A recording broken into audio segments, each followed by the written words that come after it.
Adrian, tell me about some of your performances. Oh man, some of them are really crazy. Some of them you have like 30 seconds to kind of prepare yourself and get up there and go. Sometimes you have like 30 days. So right now performances are really kind of inconsistent. Beautiful. Every performance is great because I'm able to perform right here on this couch. I'm able to perform in Times Square. I'm able to perform at MTV Studios. So they're really all over the place. So what I'm finding now is just that consistency as a performer. It's not the stage or the venue you play from. It's that place in yourself.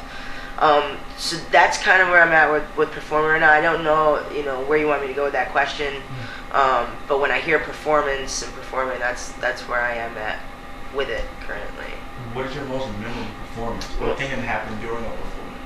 I was at SOBs. Oh my god, I knew it. That was mine. We were at SOBs and me and my friends were like, yo, yeah, SOBs are playing like this. It was a really, Eric Roberson was there and like, it was just a really big R&B showcase and our sound check went really, really well. And, it was, we were in the groove and everything. Got up on stage and I don't know what happened, but that was like, that stands out as my most memorably bad performance. I mean, no performance is really bad per se, but I fell off the stage. I jumped off the stage and couldn't get back on, so I kind of fell on the stage. And then when you went to reach on, you reached with the mic and the mic went to the speaker and fed back. Dude, all this feedback. People were I have not even played that video since. I just my vocals put it in the fucking the music, like the playback, just weren't coming back. Like it was just really all over the place. So what's funny is that's almost a year ago because that was April 20th. But I'm supposed to play. I'm due to play again at SOBs coming up here in the next few months. So hopefully we can redeem ourselves. That was April 20th last year, so almost a year ago. That is the one that sticks out for me. Yeah. And obviously everyone else. It was a rough night. We got a really good picture though. What is your most memorable thing doing music, as far as anything? My most memorable thing doing music altogether. Shoot, man. I mean, it's definitely gonna lie in a recording, but I can't. I don't know if I could pick up a particular song, but when I have those moments where like I have a song that comes together and then a recording that comes together, usually, and I mean, if I gave an example, it would be from the album that we're working on now, because that's been the tip-top best music that I've ever had come out of my computer. I love it. But, like, there's just this moment that happens when you get the right track and the right vocals down and then the right mix, and then it's just like, holy shit. I'm sorry, I don't mean that. Holy crap.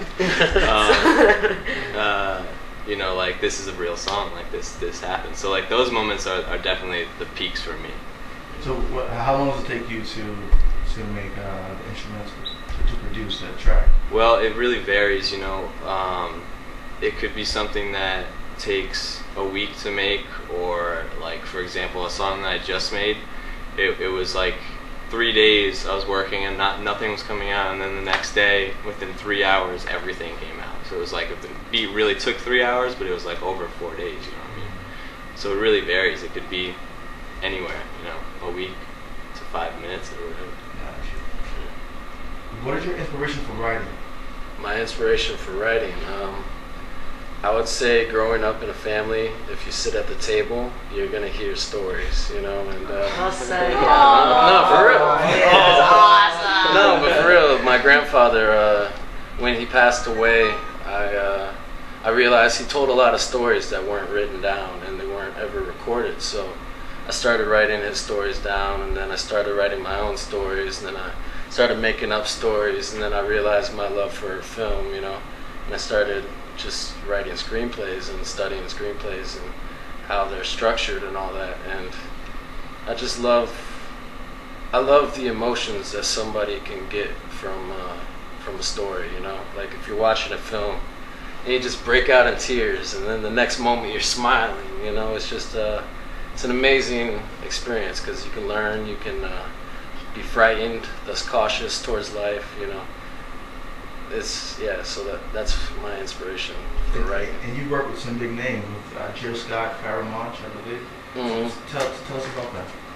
Well, the whole Pharoah Monch thing was crazy, just crazy, because I used to listen to him middle school and before that, so to move up here with a dream, 2 duffel bags and a backpack and Yeah. some money, and Only way to do it. yeah, and just So all of a funny. sudden you might be writing a script for not only Pharaoh Monch, but a song that has magnitude of clap, with police brutality, especially what's going on in America and across the world, so, and to be able to go to his album release party and just, the credits start rolling and then the heart starts pounding and then you see your name for the first time on a big screen. It's just, Like, it's real. your heart just drops, and then Jill Scott, and to be able to be in the same room as her, and listen to her just ad-lib and just admire her beauty. It's amazing gift life is, I must say, to be able to go out and believe in something and to actually achieve it, I'm surrounded by individuals who make that possible now, so yeah, definitely. Dream, believe, achieve. Oh, Yeah, that's on the documentary we want. Dream, believe, Shout out to the achieve. documentary. So you're the guys from multimedia.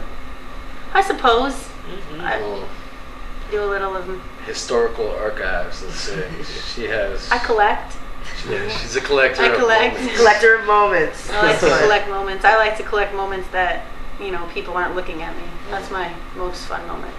Close up, intimate, blurred out abstract. That's my multimedia style, I suppose. A bit rogue.